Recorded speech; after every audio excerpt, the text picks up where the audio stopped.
Matapos nga ang nasabing pagkikita nila Danielle Padilla at Catherine Bernardo sa wedding ni Robbie at Mickey, dito na nga nag-expect ang mga netizen na tila magkakabalikan na ang dalawa.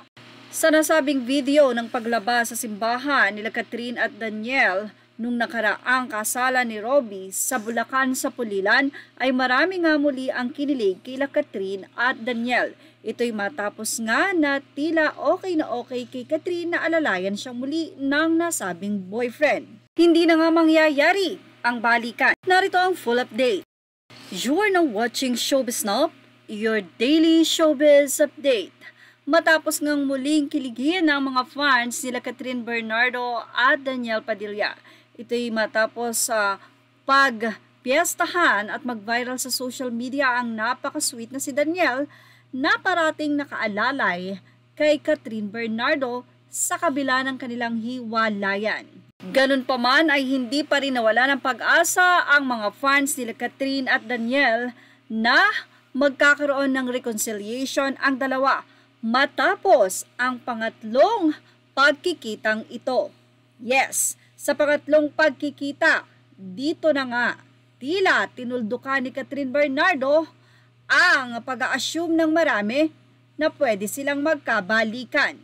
Masakit na katotohanan, 1 hour ago, matapos nga ang mag-viral na video ng pagsasama nila sa nasabing wedding at ang mga sweet moment na nakita ng mga nakaraan, Catherine Bernardo, tuluyan ang tinuldukan ang kaugnayan kay Danielle. Ito'y matapos niyang i-unfollow na sa Instagram ang nasabing ex-boyfriend. Yes, in-unfollow na nga ni Catherine si Danielle, habang si Danielle naman ay nananatiling nakafollow pa rin sa kanyang ex-girlfriend na si Catherine Bernardo.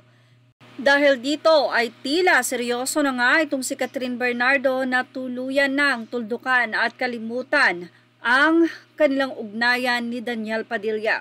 Tanging ang biglaan na lamang pagkikita ang magkakaroon ng chance na magkita nga ang dalawa. Ang nasabing pag-unfollow ay isa nga bang pagpapahayag ni Catherine Bernardo na wala na talagang pag-asa kahit ano pa man ang gawin ni Danielle Padilla.